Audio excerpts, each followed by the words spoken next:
New day, different me. So this is the video for why I decided to travel during a global pandemic. Take a few times. I recorded this video last week, and as I was going to do a bit of fine-tuning, it just didn't sit well with me that was the video I wanted to share. Yeah, the day that I recorded it was a challenging day for me, and yeah, so having watched that video, I feel now that I have more space to make a better video. Let's try not to be so spiritual about it. It wasn't acceptable. For real though, I am working on how to paying attention to how to just things don't have to be perfect to get them out there, but also to not just ride on that where I'm just like, okay, anything goes, you feel me? So yes, hi everyone. My name is Victoria, also known as Sister Basket, and I was on the road for 3 months during a global pandemic from August until November, and I am still in a way traveling. Haven't found a physical location that I will be staying in and moving my stuff from Tennessee to this place yet. But what I have found along the way during these 3 months has been incredible. And so I'm going to share the story with you as why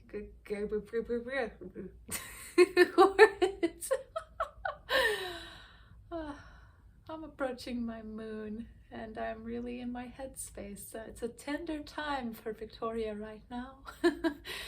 You feel me? And yeah, so this is what it's like. This is the story. So I'm gonna give you all some insight, and instead of just going straight to, well, this is why I traveled. It was so much more than just I love traveling, let's do it. But that was a very big component to it. But what led me to just embody that love this year is worth sharing about and letting you all in on, because it's been a thick year for me, with lessons of just shadow coming up, opportunities to expand my self-worth, and to repeat the lessons again and again and again. So we're in January. Last year, or this year, yeah, this year, 2020, January. It was a cold night. I was living in a house with some roommates. One of those roommates he had moved out and was overseas, and without me knowing or my partner knowing, but the other roommate knew, just comes back. And there was some we don't work well together. I realized they're not the type of people I want in my circle, in my life. So you can imagine that's wow, okay. But what's funny is, although I recognize that red flag, this was the first theme of lessons. It's amazing how I have noticed in myself, and I notice in so many people and in this culture, that we avoid red flags. We see them and we go, yeah, that's more of a soft pink. It's no, darling, it's blood red. And so I was yeah, sure, temporarily you can move back in, that's fine, knowing that I didn't want that. But I was I'm helping nobody. Because it turns out that it was very toxic, very toxic. I had moments where I mean, for the time that this person was living with us and we were still living there,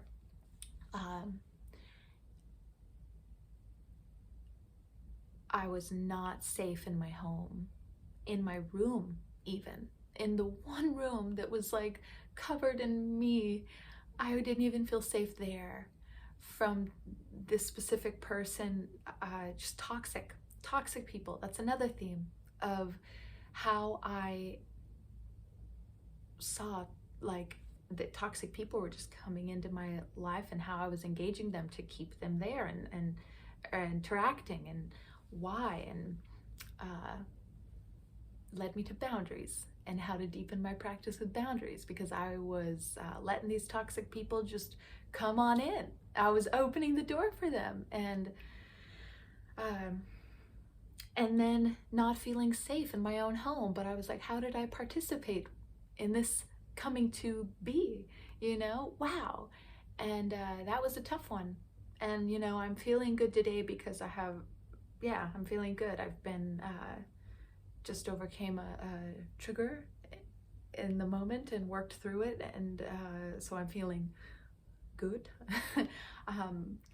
But like, in all honesty, and one thing that I do love about the last video that I made is that I saw the realness of how much that affected me, that time in that house with that person.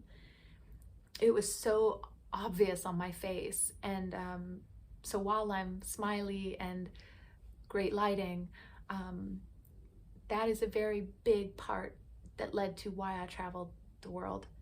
I lived with a toxic person to where it took the greatest toll on my health, my mental well-being. And I recognized that I took part in this. I could have said, no, I don't want you living here. And I don't owe you anything. I don't have to apologize for the fact that I view you as toxic. These are my boundaries. Did I stutter? You know, like, I could have done that. But instead, in the place that I was at, I said, sure, come on in. This is a lesson that I've got to work out still. And thank goodness for that, because I did. I stood in my boundaries. I grew in my self-worth. I understood what I did not want and what I want. And the importance, again, of how, of having a sacred place, you know, what a gift it is to feel safe, and how everyone deserves to feel safe in their home, within themselves. And it brought to attention my relationship with mental health again. And that's something that I've always worked on. You know, I work with anxiety. I know what sadness and depression feel like for me. I've always had this, like, what can seem like this kind of love affair with things that are a bit melancholy and just darker. And so I really got to like go in deeper and observe that, because when I don't feel safe and I am brought to a point where I am so stressed out and frustrated and shaken up and like on edge, to where I'm banging my fist on the door and screaming and crying because I'm just like breaking, like yeah, I realized, wow. Wow, so this is what that's like. This is what this looks like. Okay. Yeah, mental health is a real thing. So in that, I'm grateful that I had the experience so I could see what that part of myself was like, because it had been a minute since I really looked at it. It's just kind of been there, but I won't really look at it. It's just, I'll just channel it through this and this and this, but okay. And I felt like I was looking at it and working with it, but this particular situation really got my attention, So first step, lived with a toxic person. Like, it was really hard and bad. Like, this person was not nice, really manipulative and evil. evil. Like, started messing with my dog, and like that's just evil and vulnerable state to be in when you're living with it. So that was first step of the year. So we move out and we move into a homestead with people that I had known, like a work trade situation. And I avoided more red flags. The theme comes back. Toxic people, the theme came back. So apparently the first lesson was just like a first course, but I still needed to so it was like, okay, I got this. And I'm fresh off the grill. I'm fresh out of school. I can recognize red flags. I can recognize toxic. I know what it's like to be in my worth and to create boundaries. Now I'm going to apply it in the real world. So I go and move on a homestead, 50 acres in the woods, mountain living. Beautiful. It was both an expander to show me, well, I believe that our triggers are expanders in disguise. So it was an expander to show me that that life is possible, of living in the mountains, of having living on big plots of land with lots of animals. And I wanted to expand my work with animals, and I got to, so it was just like I was manifesting all of it. And another group of toxic people that didn't have any boundaries, no boundaries, no boundaries, and just really, I got the opportunity to stand in my worth and to be like, these are my boundaries. I know my worth, and this is it, and I'm not budging from that to lower myself, to welcome in these red flags. I see them, and that's not okay. I will not accept that kind of thing. And that also, I was in such a vulnerable place from the last house. It really shook me, that last place. It was real, greeting some demons. So I was still really sensitive in the next place. And so we moved out of that house and moved into another house. And between that last move, we were like, well, what if we find land in Chattanooga and live here for another year, so my partner can be working, but he was already working remote. So that was like, wow, this pandemic, he's working remote. My job, walking dogs and fur baby sitting and house sitting, is not really going on right now because everyone's home. So that just opened up the door. And then when we went to look at properties in Tennessee, we realized like it didn't feel right. Another red flag, an opportunity to be in my worth. I recognized what it felt like in my body. It's like, no, this is a red flag. This is a non-negotiable. This is something that's challenging my self-worth and saying, like, going against what I know is true for myself. I didn't want to be in Chattanooga, Tennessee, where we were anymore. Been there for about 9 years, 8 years, 9 years. And as much as I appreciate and love it, I needed to move forward. It was too small for me. It was too small a pot. I was growing bigger and needed to be repotted in something that had space for me. So that was just, yeah, I was like, oh, after all these like 5 or more months of this, I am not about to like settle. And so we had, as we were in the midst of moving from the second place to the third place, it just came through, really. It was channeling. Divine came in and was like, my partner and I were in the backyard talking about what do we do, and we can't stay here. We're not going to stay here. And I was like, what if we minimalize the little that we already have, put it in storage, bring what we want, and go and travel? We had planned to go to Europe in the spring, and that was canceled. We were like, we have this travel bug. We want to go see the world. Well, fine, great. If we are going to be in America and can't go to Europe, let's travel America then. We love road trips. We had another one planned anyways. So we just took what we wanted to do already, which our next big road trip was to do like the north, like to go up to Montana and Wyoming and Idaho and Dakotas and all that. But then we were like, well, okay. So that, first off, that was true. That rung true. When we are fighting our truth, it's like we're at war in our head. That's how it felt with my partner, and that's how it feels with me. Maybe it feels like that with you, where it's just like there's no stillness. But when truth comes in, it cuts that with a knife, and it's like we could breathe. It was still. We weren't at war with ourselves. And we were like, this is true. This is our truth. This is what we want to do. And so we were like, wow, this is astonishing. This is brilliant that we feel this clarity. And so we were like, well, okay, we'll take the road trip that we already want to do and just go everywhere we want to go. You know, I'm in this blank canvas place where I'm building a new business and changing roles in an old one, and my partner's working remotely, so in a way we both are, and what a blessing. Okay, we stood in our worth, and the universe was like, yes.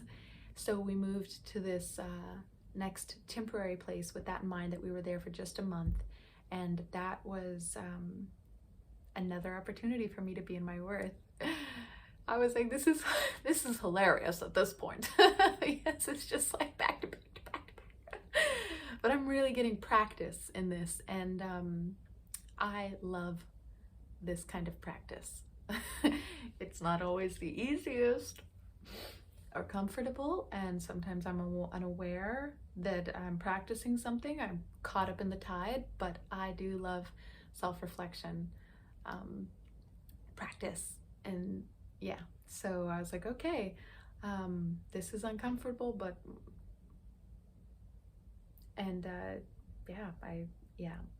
I'm remembering that time, and I was actually deep in depression. Like, I am used to moving every day, being outside all day. I just wanted to sleep. I couldn't do much of anything.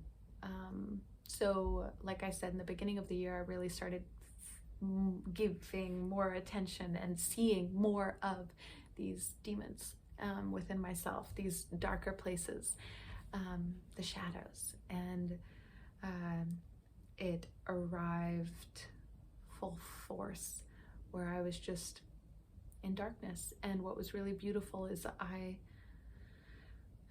stopped resisting that. At that point, I just was like, this is just what I want to, I just need to rest. I just need to like let myself feel this way. I've spent so much time being told that that's wrong, that that's bad, that I should be ashamed of that, being made fun of for being sensitive growing up, being emo, being whatever it is in my feels. Like, I'm just gonna give myself this and just feel what I'm feeling, damn it.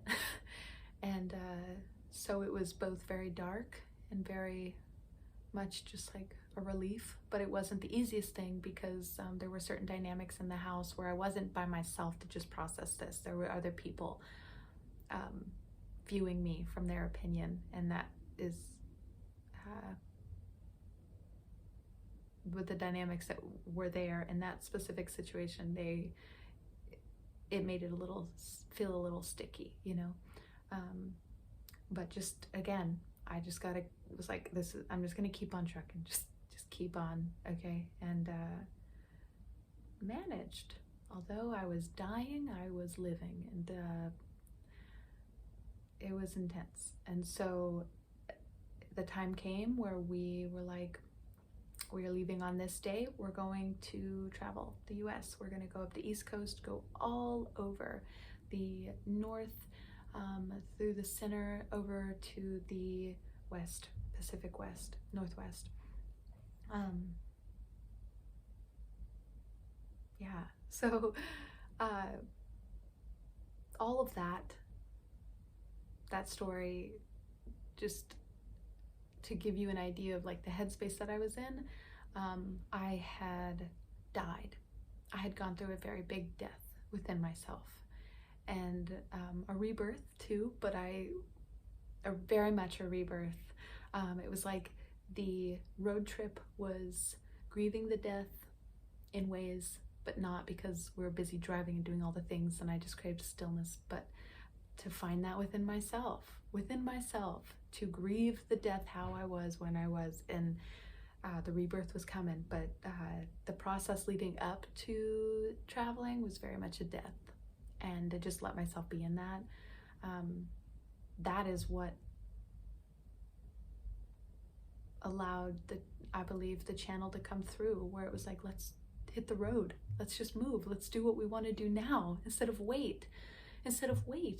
You know, it was just like far out. Like I just spent like 6 or 7, 8 months in deep pain and suffering and darkness, and I could die tomorrow. I want to live my life, and I can live my life by accepting that I feel dead right now, that I have many parts of me have died, but I just want to be aligned with that truth instead of trying to fake it and trying to like let these red flags come into my safe space and cross my own boundaries. I want to stand up for myself because I had gained that. I wanted to stand up for what I wanted in my life after all that. And it was that's why we did it. That's why I did it, is because I wanted to stand up for myself and the life that I envisioned for myself, the woman I am and I'm becoming more of every day. And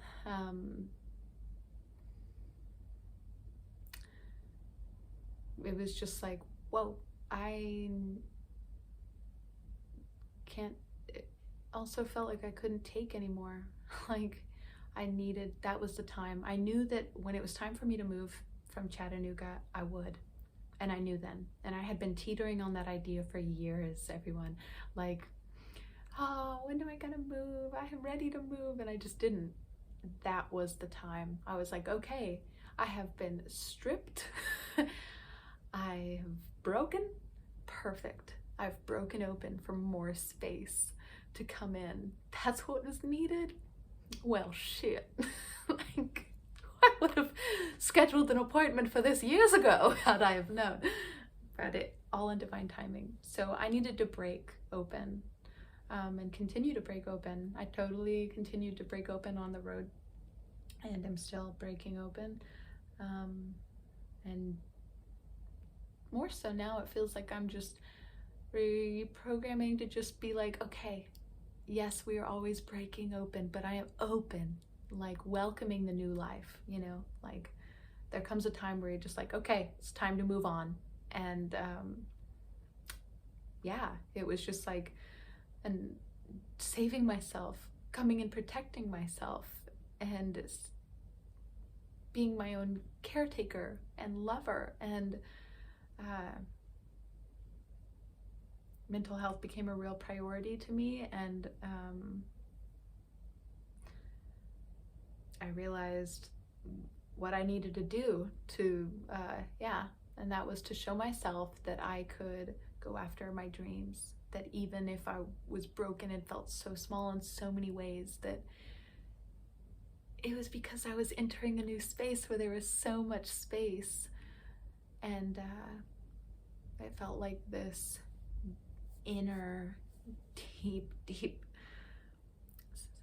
rising up, where like my physical self was like flat.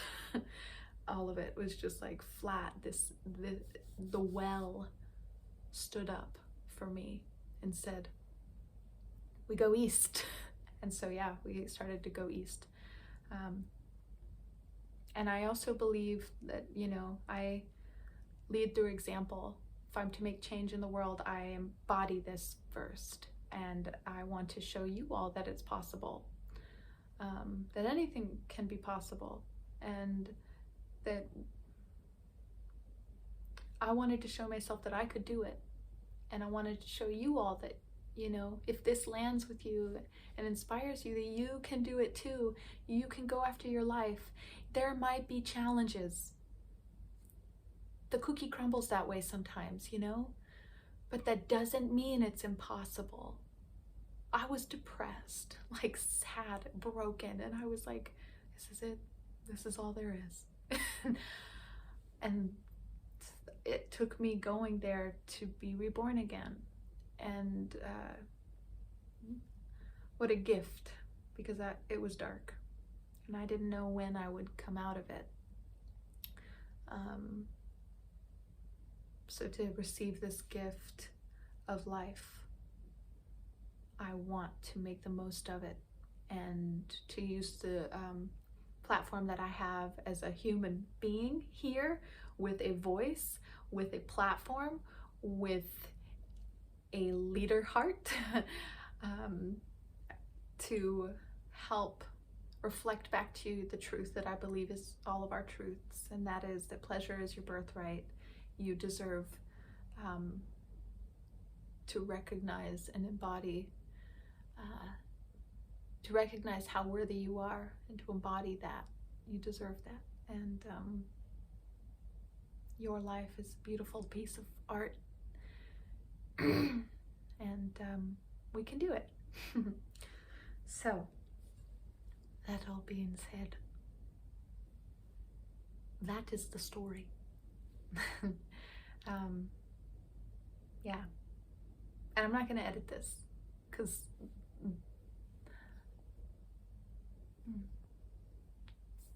low battery.